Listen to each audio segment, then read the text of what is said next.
Hey kids, are you feeling bored at home? Do you want some enjoyment out of your dwindling days of summer? If so, tell your parents you want to go to SeaWorld. Here you will have lots of fun as you get to see all kinds of exotic sea creatures including sunfish, an axolot, a beluga whale, dolphins, and mermaid? Wait, what?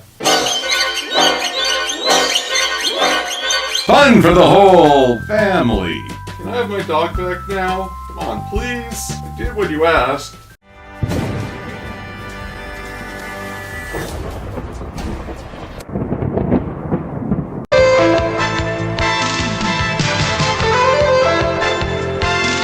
What's up everyone, I am the Kaiju no Kami, and today I'm going to be taking a look at Discotek's Blu-ray release of Megabeast Investigator Juspion. In 1982, Toei created another new Toku franchise that would go on to become known as the Metal Heroes series. Metal Heroes usually featured heroes in metallic armor compared to the rainbow-colored spandex of Super Sentai and the more cloth material of Kamen Rider. The first three series to be featured in this franchise focused on a group of space cops, known as the Space Sheriff Trilogy. While the third series, Shaider, was nearing its completion, Toei made the decision to step away from having a show about police officers and go into a more fantastic route about a lone wolf, as it were, who lost his parents. Of course! And was raised by Space Moses to be a galactic hero. This new show, titled Megabeast Investigator Juspion, was apparently not well received in Japan compared to the Space Sheriff trilogy, yet it became a huge success in Brazil, leading to it having its own comic book series and a rumored film remake. What was it about Juspion that had it do so poorly in its country of origin, yet be a godsend in another country? Did the Japanese audiences just not understand the show? Or was its success in Brazil merely a fluke? Let's dive into this show to find out. The Heroes. Juspion features one and only one hero, the champion of justice, Juspion. As I already mentioned, Juspion, played by Hikaru Kurosaki, lost his parents as a child and was raised by a sage to defend the universe from an evil demon known as Satan Gorth. Juspion! 宇宙と戦い、サタン語をそう倒し、宇宙の平和を守るのじゃ。本当にそう書いてあるの。よった。サタンゴースなんてどうせ伝説の魔人だろ。The armor he wears during combat is made of a special metal found on his mentor's planet. Overall, there's not much depth to Juspion's character as he begins the show wanting to save the universe and ends the show doing just that. Fortunately, he has a great personality to make up for the lack of character development, and we do get to see him go through a few hairstyles over the course of the series. That alone doesn't happen that often, or at least doesn't get a mention in other shows, while here, we see him getting his afro-like hair cut off in one episode. こんなむさ苦しい頭をさっぱりさせんだよ。それそれ。やめてくれー。もう黙ってろ。落としてる。きれいにしてやるからな。どんなヘアスタイルも似合うじゃないか俺って。ねえ。 He wields a gun, a sword, and a flying motorcycle that is made by Suzuki.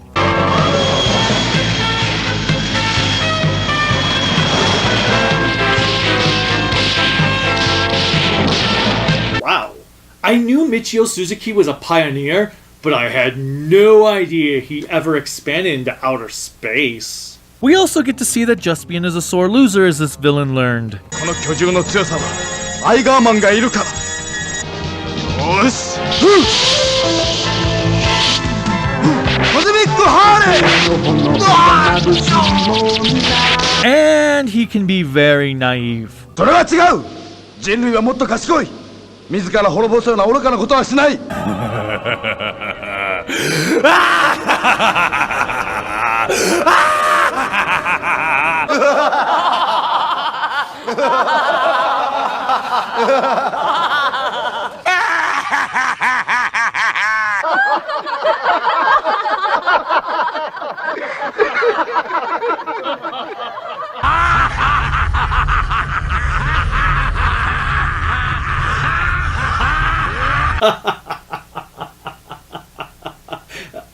You're not serious, right? Moving on, Juspion is accompanied by a robot companion named Henri and an alien child critter called Mia. Kiyomi Sukada does a fine job as Henri, however, she too doesn't have much character growth. We do get to see her discover what shopping is at one point on Earth, but that's about it. Most of the time she is there to help Juspion out with whatever it is he needs in order to solve a problem. I also have to say I am not a fan of the funny faces she also has to make when she gets shut down or something. It just feels out of place more often than not, as they will be in a serious situation and she will start making funny faces. Only? アンリちゃんお前レディーだろう。おや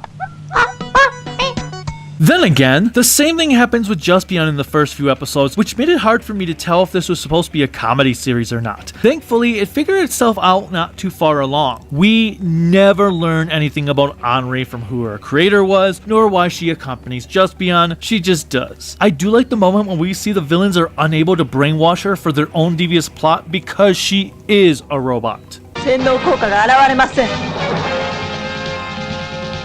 As for Mia, she can be quite terrifying when she wants to be.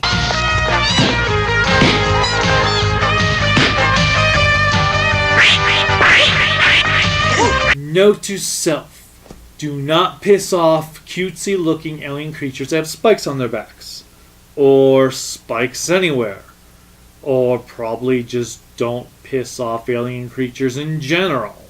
About a quarter of the way into the show, Juspion's mentor, Ajin, locates a fragment of the Galactic Bible, an ancient scripture that is said to hold the words of God. The fragment features a prophecy that states Satan Gorth will fall thanks to a golden bird. This prediction soon introduces us to the Nanbara family, which includes the father Kenichiro, daughter Kanako, and son Kenta. Kenichiro is a nature photographer, and on one of his travels he managed to take a picture of a golden bird. This event sets his family up as one of Satan Gorth's prime targets. 1億円あります。もしゴールデンバードを発見できたら、その時はさらに2億円差し上げましょう。しかし、決してそんな取引ではないはずですがね。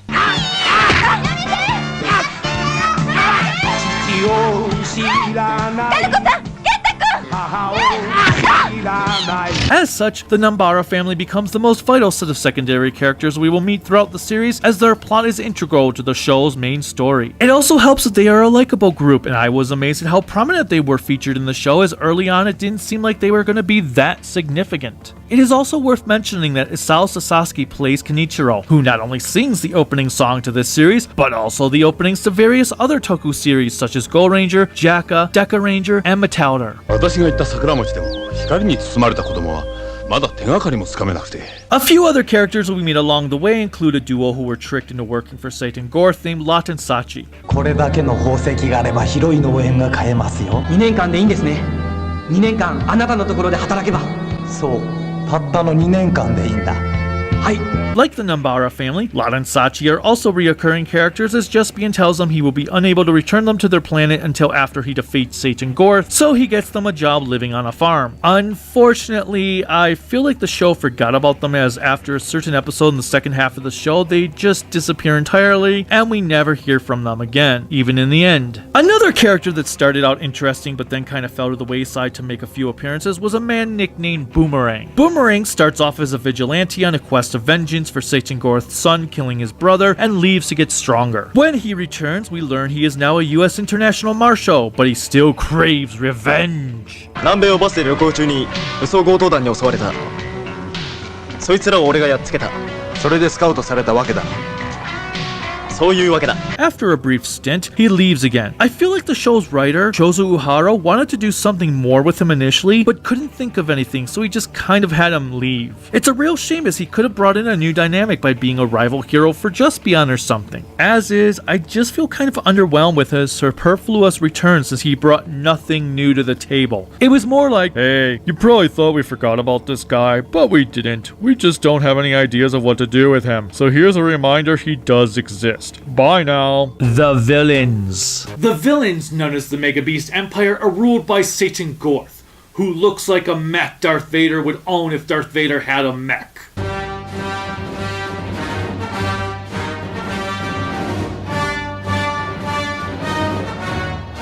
Satan Gorth's main objective is to conquer the universe using a bunch of giant monsters known as Megabeasts. That's pretty much the extent of his character. I've seen worse, yet I've also seen much, much better. He works for the time period the show came from though, so I guess I shouldn't complain. ジャスピオンさえいなければ居住帝国の建設はたやすい。His son, Mad Gallant, does do a lot more, though he too doesn't have as much as far as character development is concerned. Thankfully, Gogo Black's Junichi Harata is able to bring life into such a lifeless character. He also feels like he poses a threat, and Harata does give him a presence other villains with more development have lacked. 巨獣の帝国を築くにはもってこいの惑星です。この地球を基地にして全銀河を巨獣の帝国に。It also helps that more often than not, he is out on the battlefield instead of staying on the sidelines as leaders often do. Of course, this could also be because he is not the leader of the villains, rather the second in command. Either way, he works for what he is.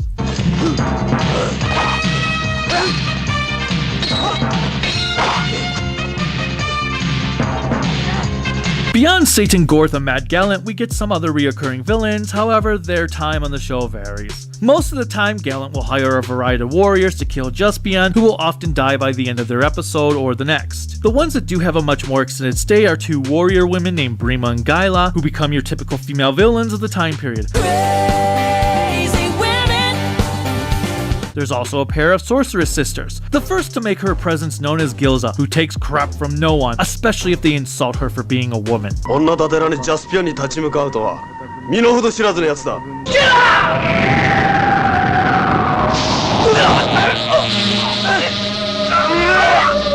Her sister, Gilmaza, attacks Juspion through the power of interpretive dance. We can dance, everything's out of control. We can dance, we can dance. One of my favorite scenes with Gilmaza is when she comes to learn people live for money, and this is her response. 大金を掴んだ人間は働く意欲をなくし、精神的に堕落してしまいます。この国を滅ぼす一番の近道。 So totally true. Did you know that you can support me on Patreon at Kaiju no Kami? And a whole bunch of other stuff with links below and all kinds of stuff to give me money. I want my money. Give me my money. Give me my money. Fine, back to the review. I should also mention that Gilza is played by Maribar and Atsuko Takahata, while Yuki Kagawa, who was Amazon Killer's son Vulcan, plays Gilmaza. 各家庭に風船生命体を送り込む。そしてそれがやがて無数の巨獣に育っていくのです。私はこの方法で銀河の幾多の惑星を支配下に収めてまいりました。 The grunts of the series are nothing special either, as they don't even get a name. You can pretty much just see them getting their ass kicked here. Okay, people, move along. There's nothing to see here. As for the Megabeast, like I said earlier, they are a bunch of giant monsters. Some are peaceful, some are barbaric. Either way, Satan Gorth's job is to make them all go berserk, and that is exactly what he does. We also find out that Satan Gorth can create Megabeasts as he does with a talking tree.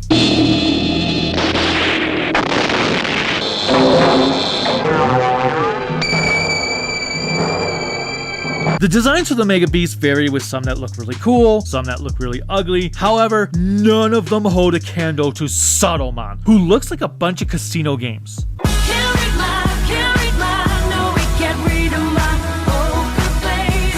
He just looks freaking badass. Saruman was the highlight of the Megabeast for me. After he appeared, nothing compared. The mecha. Given that this show features giant monsters, of course Juspion was going to have a mech. The mech's name is DeLeon. DeLeon is basically a spaceship that can also act as a drilling vehicle. After a Megabeast emerges, Juspion will use DeLeon to battle it.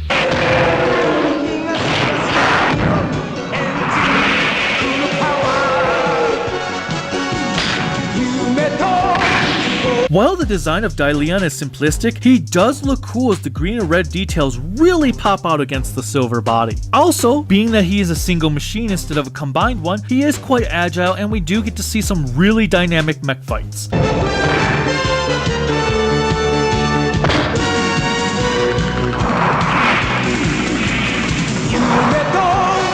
I also like how the show doesn't solely rely on DeLeon, as there will be some episodes without him being featured, while there are also times where Juspion will try to battle the Megabeast before calling on his merchandise machine. The effects and music. The effects and music are pretty much on par with what you'd expect for the time, except I have no idea what the heck was going on during the last several episodes of the series. Like, the blue screen effects were kind of bad throughout the entire show, but suddenly the effects got so bad you could see right through the monsters.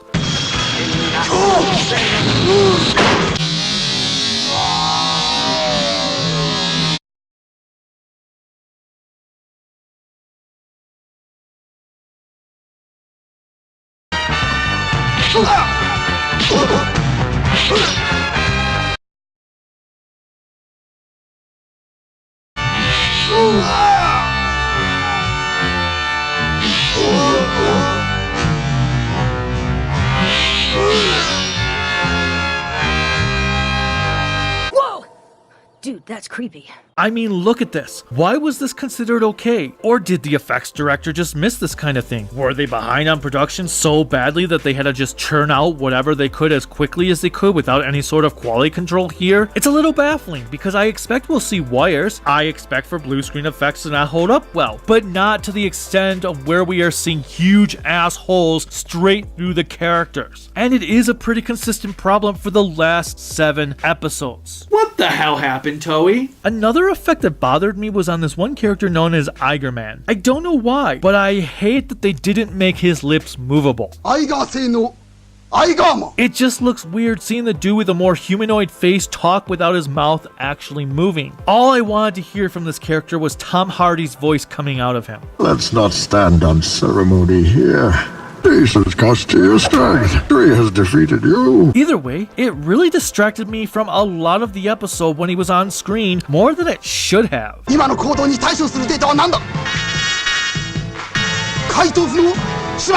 don't know why it bothered me, it just did. Maybe it's because I've watched so much classic Doctor Who recently where they were having fully movable lips prosthetics in their faces that it just stuck out to me and looked kind of half-assed. I mean, since episodes from the 1970s of Doctor Who were doing it, why couldn't a 1985 Toku show do it? Nothing as yet. We are leaving and taking him with us. Those issues, nitpicks aside, we do get some excellently shot and choreographed battle scenes.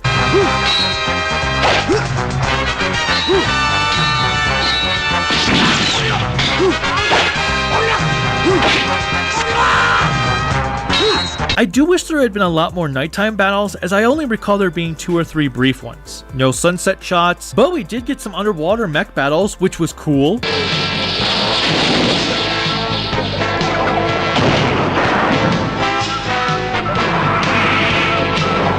It seems like Juspion was really taking advantage of Changeman's technique that year. The music, composed by Michiaki Watanabe, is quite good too. Some of the battle tracks are impressive, as are a couple of the insert songs.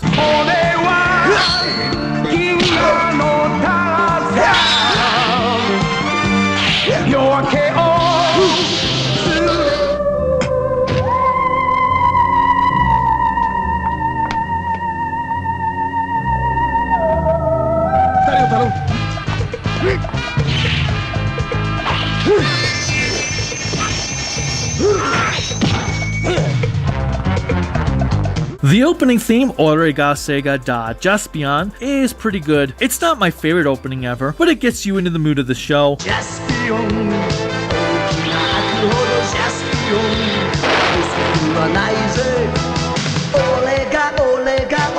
The ending theme of the show is titled Space Wolf Juspion, and it's not bad. I've heard worse ending themes.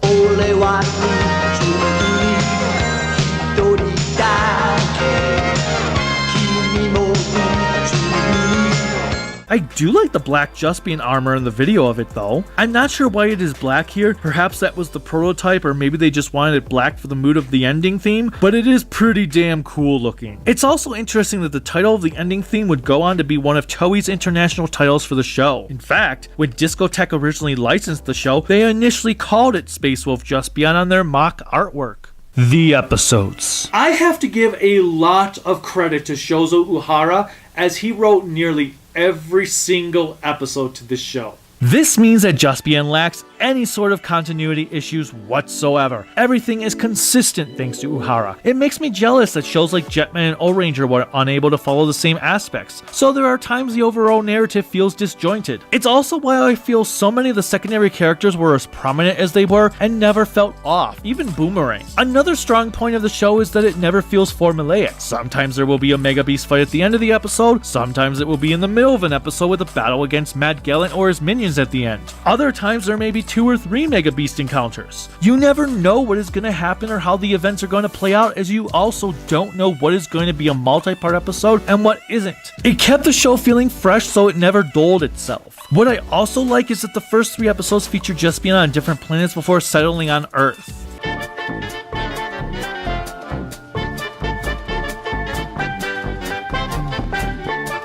While I'm not a fan of the first several episodes due to its inconsistent tone, it took its time to build up its main setting instead of just rushing to Earth within the first episode, as most Toku shows often do. My biggest issue, as I already stated, was being unsure as to what the show's tone was going to be, given the unbalanced comedy and drama early on. Fortunately, by episode 10 it figured itself out, but as I said, it was rough at first. Hence, why episode 6, The Child Beast and the Children, is my least favorite episode. In this episode, a bunch of kids find a baby Megabeast and want to take care of it. Mad Gallant dresses up as a scientist that forces the kids to give up the beast in a cringing scene where the kids are upset about it. クマだって子供の頃は可愛い。だけど大きくなったらどうだ。そのうち巨大になり手に負えなくなるぞ。そうなったらこの村は巨獣に踏み潰されて全滅だ。Even the parents seem very devoid of emotions here. Juspion, feeling bad for the kids and not knowing who the scientist is, decides to break the monster free for the kids.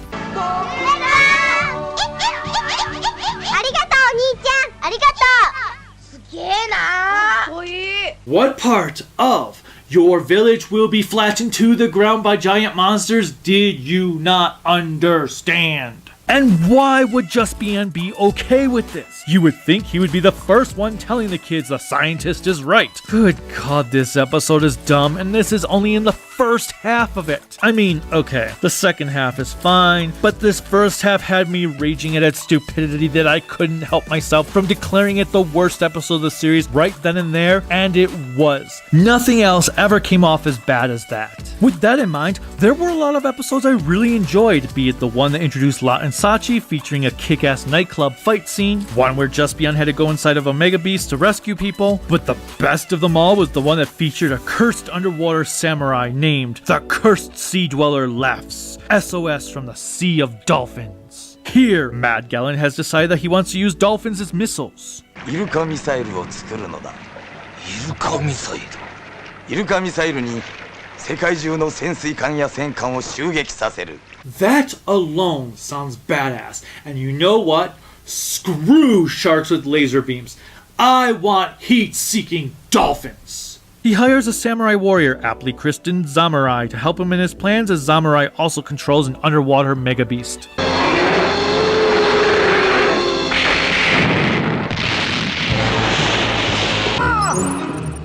You sunk my battleship! This employment leads him into a confrontation with Juspion, where we are not only treated to some awesome fight choreography,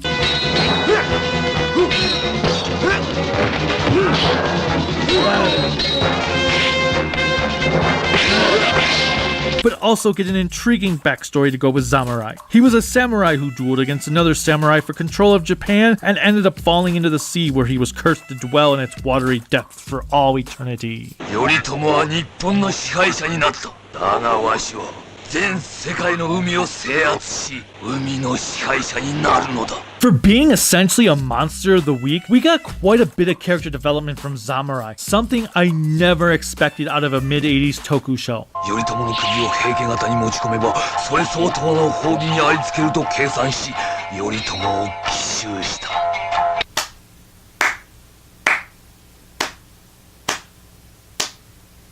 The Blu-ray. Discotech has provided us with a pretty stellar Blu-ray. First off, I do want to stress that despite being on Blu-ray, this series is not remastered in high definition. Discotech is no longer producing DVDs, and since Toei has not given this show the HD treatment, it is on what Discotech calls standard definition Blu-ray, meaning that despite being on Blu-ray, it is in 480p, aka standard definition. Basically like a DVD, but just a line higher in quality. Initially, I did question the fact that they crammed all 46 episodes onto a single disc, but after having watched it, I didn't notice any compression issues or anything out of the ordinary where it would have looked superior had it been spread onto 2 Blu-rays. I know years ago Warner Brothers made a joke that they could fit an entire show season on 1 Blu-ray disc if they had kept it in standard definition, but I had no idea someone would actually take that literally. Nevertheless, it does look better than some of the Shout Factory Sentai DVDs, so I give a lot of props to Discotek. Of course, that could just be due to the source material Discotek received from Toei. The subtitles are pretty top-notch too, as we get different colored subs for song lyrics, and the song lyrics will be displayed at the top of the screen so the dialogue subtitles can be displayed at the same time on the bottom.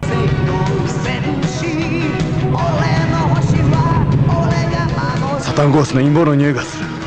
工場を突き止める必要がある。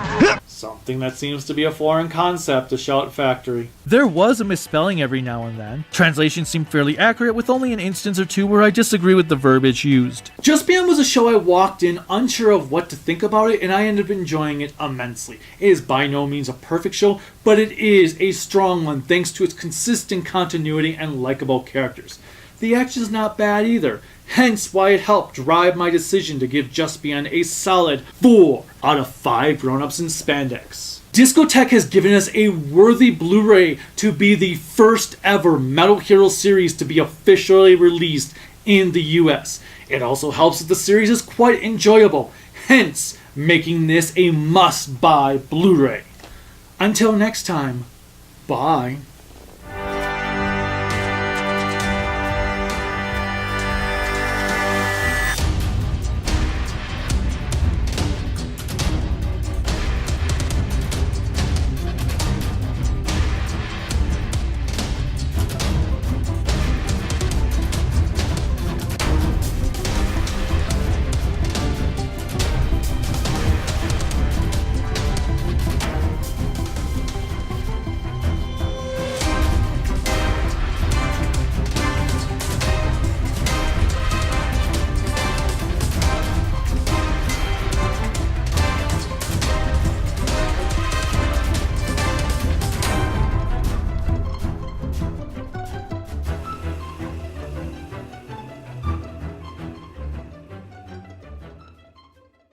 Anime.